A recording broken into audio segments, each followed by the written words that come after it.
غزہ میں ہر طرف تباہی، بارود کی بو، صہیونی فوج کے نہتے شہریوں پر حملے جاری، عورتوں بچوں سمیت فلسطینی شہداء کی تعداد 10,500 سے تجاوز کر گئی۔ تازہ حملوں میں خان یونس میں 2 مساجد شہید، الشفا ہسپتال کے قریب پھر بمباری، نصر ہسپتال کو بھی نقصان، بے گھر افراد کو پناہ دینے والے اسکول پر میزائل حملہ، جبالیہ نصیرت مہاجر کیمپوں پر بھی بمباری، 19 فلسطینی شہید۔ مقبوضہ مغرب کنارے میں بھی اسرائیلی حملے تیز، اسرائیلی فوج نے مزید 47 فلسطینیوں کو حراست میں لے لیا، زیر حراست فلسطینیوں کی مجموعی تعداد 2100 سے بڑھ گئی۔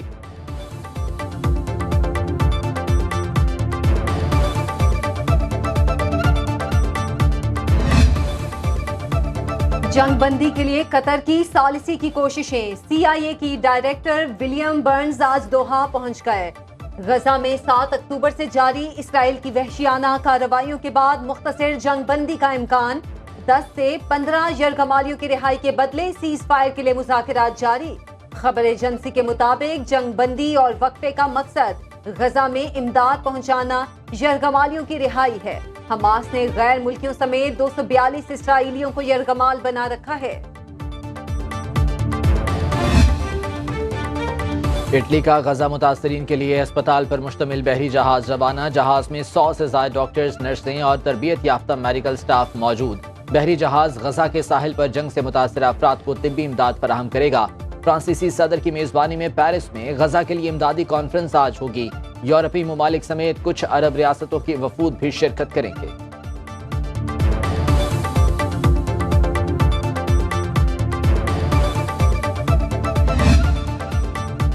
مسلسل بمباری سے فلسطینیوں میں بیماریاں پھیلنے کا سنگین خطرہ، عالمی ادارہ صحت نے خبردار کر دیا۔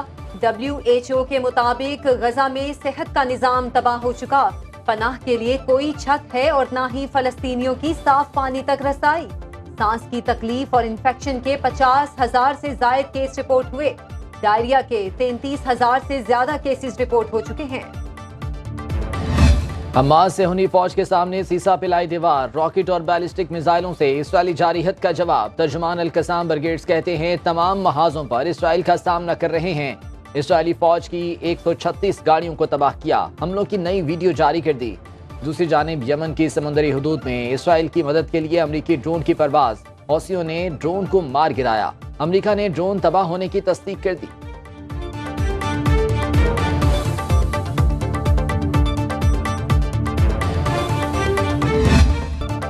پاکستان غزہ میں جاری بربریت کی شدید مذمت کرتا ہے، عالمی برادری خطے میں قیام امن کی کوششوں میں اپنا کردار ادا کرے۔ نگران وزیر اعظم انوار الحق کاکڑ کا ECO کے 16ویں سربراہی کانفرنس میں خطاب، بولے پاکستان میں مختلف شعبوں میں سرمایہ کاری کے وسیع مواقع ہیں، ECO ممالک کے درمیان تجارتی راہداریاں اہم کردار ادا کر رہی ہیں، ریجن میں مزید سرحدی اور تجارتی راہداریوں کی ضرورت ہے۔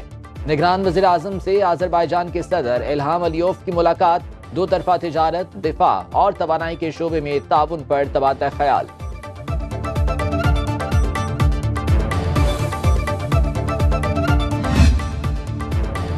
PTI کی 3 سالہ حکومت کے دوران عجب کرپشن کی غضب کہانی، چیئرمین PTI کی فرنٹ پرسن فرح گوگی کی کرپشن کی ہوش ربا داستان۔ فرح شہزادی عرف فرح گوگی کے اثاثوں میں 2017 سے 2020 تک 4,520 بلین روپے کا حیرت انگیز اضافہ۔ 2018 میں حکومت کی اعلان کی گئی ٹیکس ایمنسٹی اسکیم کا بھی بھرپور فائدہ اٹھایا۔ 489 ملین روپے سے زائد کا کالا دھن مختلف تقرر و تبادلوں اور اپنی کمپنیوں کے لیے سرکاری ٹھیکوں کی مد میں بطور رشوت وصول کیا۔ سرکاری اختیارات کا ناجائز استعمال، انتہا کی کرپشن کی گئی۔ فرح گوگی وطن واپس آئے اور کرپشن کی کہانیاں بتائے۔ رہنما نون لیگ عطا اللہ تارڑ کی نیوز کانفرنس، کہا فرح شہزادی، عثمان بزدار، جمیل گجر اور پیرنی نے مل کر لوٹا۔ فرح گوگی اور احسن جمیل کے لیے ٹیکس ایمنسٹی اسکیم لائی گئی، ہوائی جہاز میں دونوں کو بھگا دیا گیا۔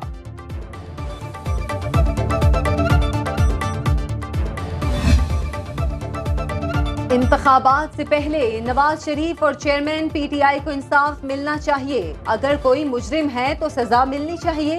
مرکزی رہنما نون لیگ جاوید لطیف کی پریس کانفرنس، کہا 9 مئی کے دہشت گردوں اور میاں والی ایئر بیس پر حملہ کرنے والوں کو معاف نہیں کریں گے، جب تک ملزمان کو کٹہرے میں نہیں لائیں گے انصاف نہیں ہوگا۔ دشمن نے دوبارہ میاں والی ایئر بیس پر حملہ کیا۔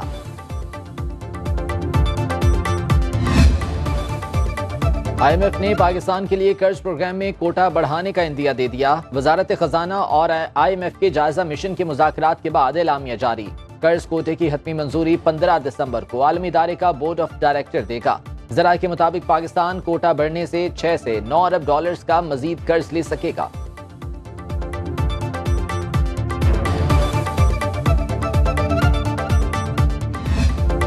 شاعر مشرق علامہ محمد اقبال رحمت اللہ علیہ کا 146واں یوم پیدائش. مزار اقبال پر گارڈز کی تبدیلی. پاک بحریہ کے چاک چوبند دستے نے گارڈز کے فرائض سنبھال لیے. لاہور میں نیوی کے اسٹیشن کمانڈر کوموڈور ساجد حسین تقریب کے مہمان خصوصی تھے. گارڈ آف آنر پیش کیا گیا. پھولوں کی چادر چڑھائی. Governor Punjab Ali al-Rehman, DG Rangers Punjab major general Muhammad Qaddafi اور GOC Lahore major general Shuja Anwar سمیت دیگر شخصیات کی بھی مزار اقبال پر حاضری. یوم اقبال پر ملک بھر میں عام تعطیل. صدر مملکت، نگران وزیر اعظم اور دیگر شخصیات کے شاعر مشرق علامہ محمد اقبال رحمۃ اللہ علیہ کے یوم پیدائش پر پیغامات. ڈاکٹر عارف علوی نے پیغام دیا کہ علامہ اقبال نے قوم کو خواب غفلت سے جگایا اور اپنی تقدیر کا فیصلہ خود کرنے کا جذبہ بیدار کیا. انوار الحق کاکڑ کہتے ہیں آج کے دن ہمیں عہد کرنا ہوگا کہ ہم اقبال کے تصور کردہ پاکستان کے حصول کے لیے دن رات محنت کریں گے. سابق صدر آصف علی زرداری، چیئرمین پیپلز پارٹی بلاول بھٹو، گورنر پنجاب اور خیبر پختونخوا سمیت وزرائے اعلیٰ کے بھی پیغامات.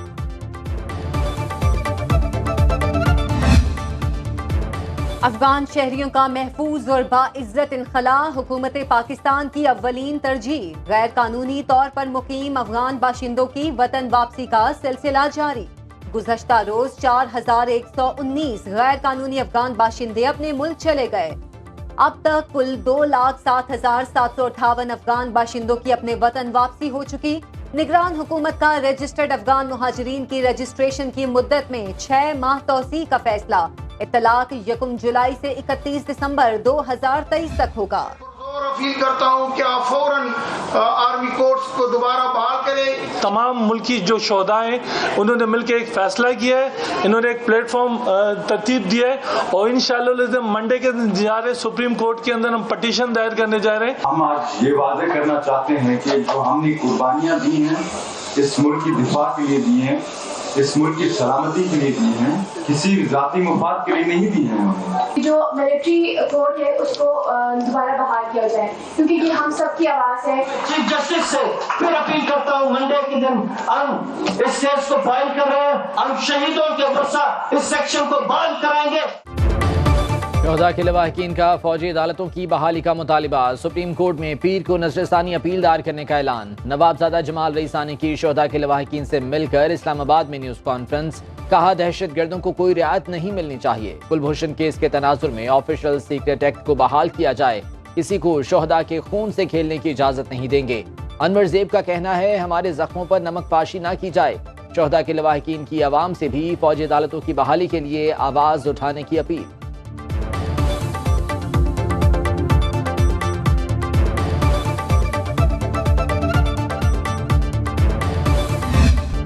پاکستان کے خلاف پروپیگنڈا کرنے میں بھگوڑا یوٹیوبر عادل راجہ سرے فہرست. منفی اور جھوٹے پروپیگنڈے پر عوام کا شدید رد عمل. شہریوں کا کہنا ہے عادل راجہ را کا ایجنٹ ہے اور اس بات کے شواہد بھی موجود ہیں. وہ لندن میں بیٹھ کر پاکستان کا تشخص خراب کر رہا ہے. ایسے ملک دشمن عناصر کو انٹرپول کے ذریعے پاکستان لانا چاہیے.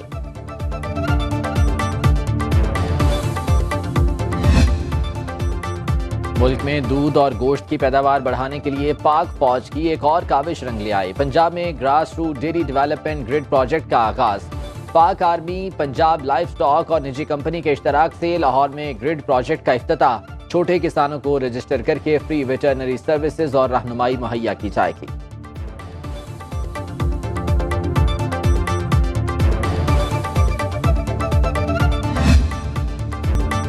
لاہور اور ملتان سمیت پنجاب کے مختلف شہروں میں جزوی لاک ڈاؤن. اسموگ کا راج برقرار. لاہور میں ایئر کوالٹی انڈیکس 451، ملتان میں 488 پوائنٹس ریکارڈ. آلودگی پھیلانے والی گاڑیوں کے خلاف بڑا آپریشن. ہزاروں گاڑیاں پکڑ لی گئیں. ملتان میں 20 بھٹے سر بمہر. کوڑا جلانے والوں کے خلاف بھی کارروائیاں جاری. نگران وزیر اعلیٰ پنجاب محسن نقوی کی شہریوں کو گھروں میں رہنے کی اپیل.